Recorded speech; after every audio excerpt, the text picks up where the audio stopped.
Oh man, isn't she just beautiful? Look at her. Would you just look at her? Oh man, what's going on, everybody? I know it's been what 6, 7 months, probably a little bit longer than that actually. Yeah, so the white car is officially done. You know, outside of like some cosmetic things I want to do. Let me zoom out here. But other than that, fully tuned. New setup actually. Not new setup. It's actually the OG setup. I got it fixed. Swapped the hood out. So I couldn't do the air latches or whatever. But yeah, so LS Tech setup. Built LS bottom end. Still open sleeves though. Rods, pistons, all that fun jazz. B16 head. GSR cams. Top mount GT30 because I got tired of replacing these turbos with the bottom mount. It's annoying as shit. And yeah, I mean, there's some things I need to button up, like my catch can sit up here. It's just kind of it's actually a coolant overflow that I just ran lines to off the valve cover. I mean, it works, so I'm not mad at it. I want to fix my return line because it's a little funky. I had to get creative with it. And let's see, what else do I need to do? Just little pedally stuff, like eventually delete the ABS because it don't work anyway. Stuff like that. But other than that, she is pretty solid. So what I am going to do, once I get this hood pin back in here, because I definitely dropped that, I want to do a rolling anti-lag setup. And for you guys that don't know, which I feel like I shouldn't have to explain, because I'm pretty sure if you're watching this video, the world knows about rolling anti-lag, is when you're going and you want to build boost real quick. I want to be able to hit a button, foot to the floor, and just take off like a jet. So I went ahead and ordered some buttons, if I can find them in my mess of a garage. What did I do with those? Yeah. They're around here somewhere. I will find them. Oh, here they are. Right here. Just some buttons, some, what do they call them? Momentary switches. That's what they're called. You don't want to do like an on-off style button because otherwise you got to hit it twice. After you got to hit it, and then when you want to go, you got to hit it again to release and actually, go somewhere. So I'm going to run this momentary switch. We're going to do this through Hondata, and we're going to use the service connector. Now, originally what I wanted to do actually was just run it off of the window, what do they call it? Not the wipers, brain farting, I'm sorry. The window spray on the wiper stalk. But then I was thinking more about it. I really don't want to mess with any of the wiring down there just in case. I don't want to mess anything up, and then all of a sudden I got to go chase down problems. So this is what we're going to do. Momentary switch. You'll need a 2-pin connector. You can get the style connector that you need. I'm pretty sure window regulators run them. And there's probably a couple other small Honda bits that you could use to make it work. But I'll show you guys what it is exactly. So we come here. Let's hop to the driver's side.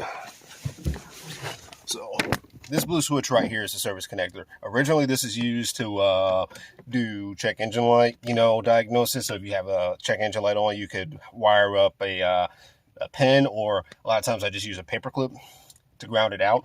And then your check engine light, which is right here, will flash, indicating, what code you have. So if it flashes like 3 times, it's, whatever code 3 is. Or if it's a long flash, like if it flashes up and pauses, that technically means 10. If that happens multiple times, like let's say if it happens twice, then that means 20. And then it'll flash 1, 2, 3, and there you go, code 23. And then you diagnose from there. I should have a service pin right here, actually. So this is what I was using to jump into that switch. Now we're going to use it for the rolling anti-lag setup. I want it to be as close to the steering wheel as possible, but I don't think it's going to be manageable. I looked into the NOS style switches that you see on all the Rice cars. Press a button. I don't want to do all that. It's just too much up in this area. So I figured by the time that I'm letting off, I'll need to shift immediately afterwards, more than likely. So I'm thinking probably like somewhere, probably on the side right here. I can just press the button while I'm rolling. Boop. you know, bang, shift, and do what I got to do. So what we're going to do is I'm going to hop over into the garage. I'm going to clean up a little bit of area, and we're going to wire this in. I'm going to run excessive wiring, probably way more than I need, just so if I want to change the position from where I'm thinking it's going to be at, I can. So yeah, let's get to that. Also, peep the drip. Peep the drip. Ooh. Ooh. Midwest Auto and Radio. I started a company, in case you guys didn't know that. That's why I've been busy. Literally, it's so hard for me to get in the garage and do what I need to do for myself. I'm normally working on top of having a full-time job and being a father and being a husband. So, yeah. All right, so given that I ran out of wire, I guess I don't know what I used it for the last time. I'm pretty sure it was to ground out my wideband. I'm going to have to use the spare wiring. I don't know where this came from. I think I pulled it out of a parts car, if I'm not mistaken. So we're going to strip this down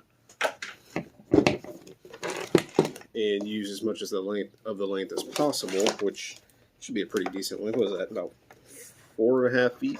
Yeah, that'll work. The benefit of doing this is that the service connector actually doesn't require you to wire it a specific way. You can don't have to do power and ground. It's just going to ground itself out anyway.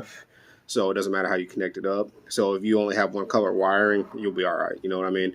I just had the benefit of this being white and black. So we're going to use it. So it looks like if I pull this back here. All right, and there we go. So tied into the service connector here. I just used some heat shrink and the twisted tie method. This ain't got to be perfect. I don't really care to solder something so minuscule here. Ran all the way up to this momentary switch. Boop, boop, boop, boop. So what I'm going to do now is I'm going to take this to the car. I'm going to go grab my laptop. We're going to hop into Hondata and we're going to get this set up. All right, now so we're going to hop into Hondata here, which mine's already up from my remote tune and everything the other day. So what we're going to do here, if you're just starting from base and you have Hondata and your car's already been tuned, please do not be doing this crap. If you're running on a base map, don't be a hot boy. What you're going to do is you're going to connect your wire, from the Hondata up to your laptop. Now I'm going to put my key in my ignition here and just put it in the on position. On position. Boop. Connect it up. So what you're going to do here is you're going to go to online, download. I'm going to hit yes and hold on.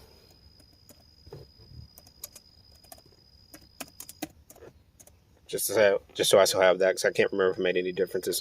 But all right, so this is where we're sitting at. Next, you're going to go up to parameters, which is, hold on, I need to close this out. There we go.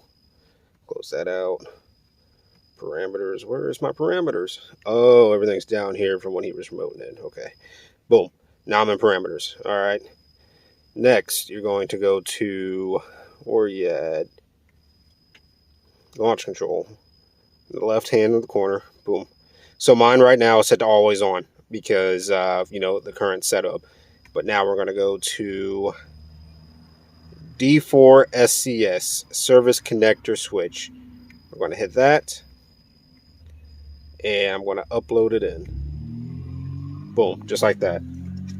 So now I'm going to go ahead and connect this up. And I got to let the car idle for a little bit to warm up before I go, two-step and living crap out of it. I'm not going to do too much because I have some neighbors that aren't very fond of me already. That is now connected up. This is the switch we use. Boop, boop, boop, boop, boop. So I have it in neutral. Like I said, I'm going to let the car warm up a little bit. I'm going to walk around the side of my house, make sure my pissy neighbors aren't outside, and I'll probably set the launcher total. Yeah, let's do that real quick. Right now I set at 5,600. I'm going to set it low because I don't want it going up super high. So we'll set it up, let's do 3,500 RPM. And we'll upload that. Boop. All right, cool. Start the car. Boom. Like I said, we're going to let this warm up a little bit. And we'll make sure my neighbors aren't outside. And we'll give her a test. All right, so while we're waiting on the car to warm up, I'm going to show you another test you can do. So you see where it says SCS off? I'm going to hit this button, try to get it in frame with it. That light should pop up. The blue bubble should pop up. Look at that. Perfect. So that means we're cooking. All right, so let's free rev here to about 3.5 grand. Nothing. Mind you, I'm still doing this when a car is kind of cold. Do not do what I'm doing. Now I'm gonna hit the button here.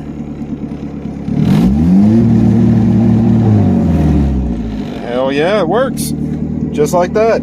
So now all I gotta do is find somewhere to put it. Like I said, probably just on the side here. That way I can get my hand back on the shifter when I need to. I really don't like that much throw, but it is what it is. Like I said, I wanted to run it right here. I want to be able to just do that. Oh, I'm sorry, actually do this and activate it, which I might still do, because I feel like that's just a lot more convenient, you know, then I can hit it, you know, and then figure out how to make it not do that whenever I do it, I guess. But anyway, I'll get you guys an actual rolling video of me hitting this once I get the time to. Probably within the next hour I should be able to test it out. We'll raise the launch control back up to about 5,600 and yeah, see what she does.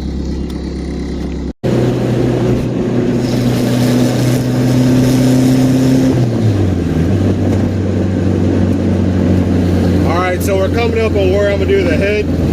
Sorry if you can't hear much of anything, the car's really loud. Just about at operating temperature. This car runs cold. I have a low tip thermostat and I'm running distilled water and water wetter in it.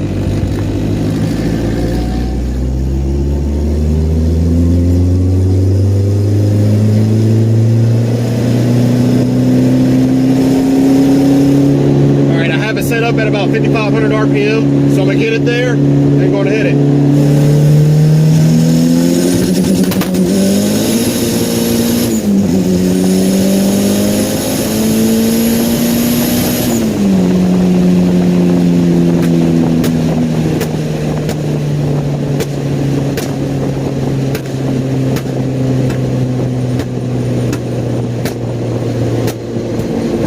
I still feel like brake boosting works a lot better, but I'm not sure. I don't know.